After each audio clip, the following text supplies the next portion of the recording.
Welcome to the English with Kirsty podcast from www.englishwithkirsty.com.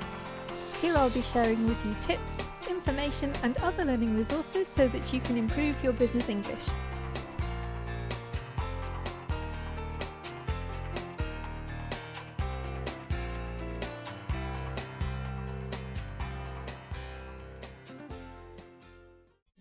Hello everybody and welcome again to another episode of English with Kirsty, and I hope that for those of you who were celebrating Christmas you had a good time, and I would like to wish everybody a very happy new year.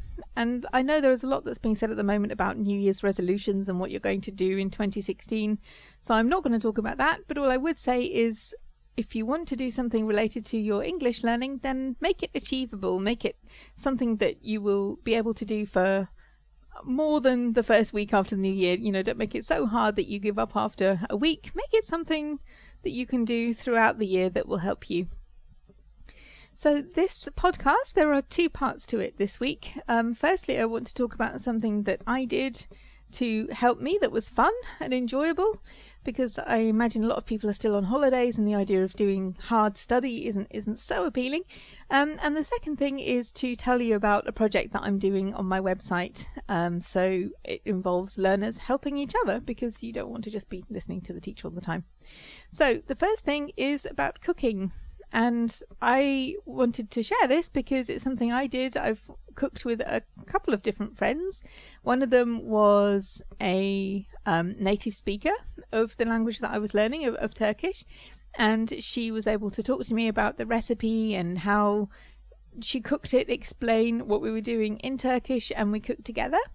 And the other person was another learner, so she had a cookbook and we worked through it together. There was no English, so we had to understand what to do and what we needed and translate it together before we started cooking. And I don't know if you've done this before, but I just found it's really enjoyable. Okay, it's not enjoyable if you don't like cooking, so this isn't for you if you don't like cooking at all. But if you do, it can be a really fun activity, because you're not thinking, oh, I'm doing some language learning, but because you are working with information in another language, you need to understand it in order to cook the recipe. So it helps you, particularly if you decide to speak the language that you're learning at the same time. Then it's a good reading and speaking and possibly listening practice as well. So just a couple of things to think about. What do you want to cook? Is there perhaps a speciality that you know that you like because you've been to the country? Is there something English, typically English, that you want to cook? Or maybe you're learning another language, you could do that as well. Or do you want to do some research first? Do you want to look online at some recipes for things you haven't tried before? Or perhaps you have a cookery book as well. Do you want to cook on your own or invite another learner around? That can make it more enjoyable, because I always think cooking with other people is more interesting than cooking on your own, but you know, you can help each other to learn. Do you have all the right ingredients? Because if it's something that you don't usually cook or that isn't usually cooked in your country, you may need to go to another. It may not be available in the supermarket, so you may need to go to another shop to purchase some of the more unusual ingredients.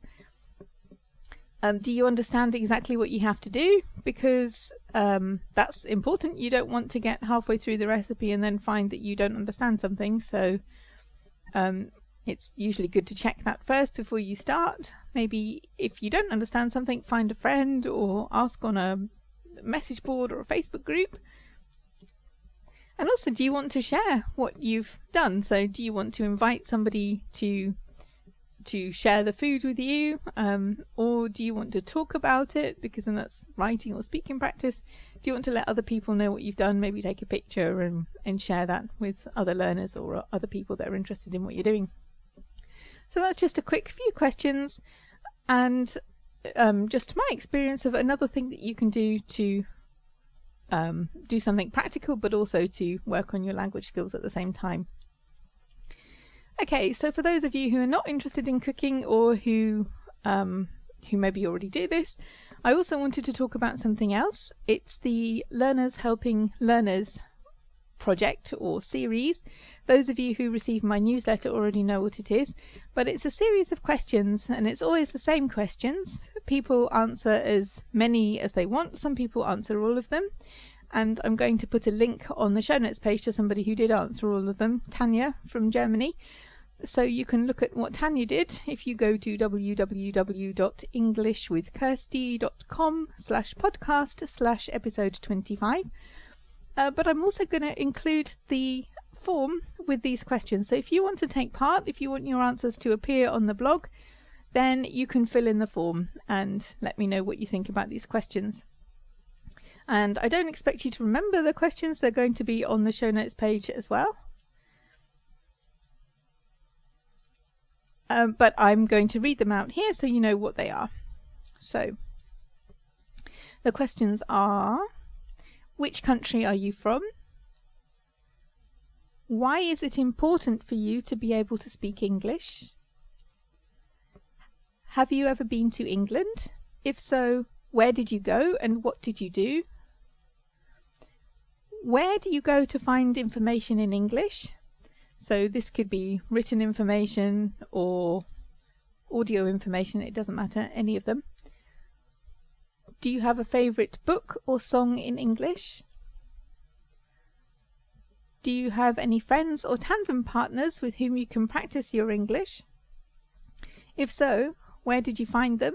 Because this could help other people who are looking for tandem partners. If you could change one thing about the English language, what would it be? So what is the thing that you find most difficult or most challenging about the English language? Which online dictionary do you use? Or it doesn't have to be an online dictionary, actually. If you have a favourite paper dictionary, then that is okay too. You can put that in. Do you know any good Facebook pages for English learners? How do you make sure that you remember new words? And then the last one is, do you have a blog or a personal web page? So if you want people to be able to find you or communicate with you, you can put some like a page or your Twitter or something if you want to have dialogue with other people who are looking at this. So if you're interested in taking part, my plan is that we build up a number of these so that people can learn from, you know, there may be a good Facebook page that somebody knows about but you don't, and so through looking through these you can find new tips and new resources. And often learners are the best people to share those, because as teachers we make a note of things that we like, but often learners come across things that we haven't. So I think it's good to give learners a space where they can share with each other as well. So if you want to fill this in and to share your experiences, you can go to www.englishwithkirsty.com/podcast/episode 25. And I wish everybody a very happy new year, and I will be back next year with more episodes of English with Kirsty. So have fun, and if you do decide to do the cooking exercise, I would love to hear what happens, what you think of it and what you cook, and whether it helps you. So if you want to send me a message, then you can do that as well. On the show notes page there is a form for doing that. So happy new year, and see you all in 2016. I hope you enjoyed this episode of the English with Kirsty podcast. If you have any questions or comments, my email address is kirsty@englishwithkirsty.com, or you can go to www.englishwithkirsty.com/podcast, where you'll find information about the individual episodes.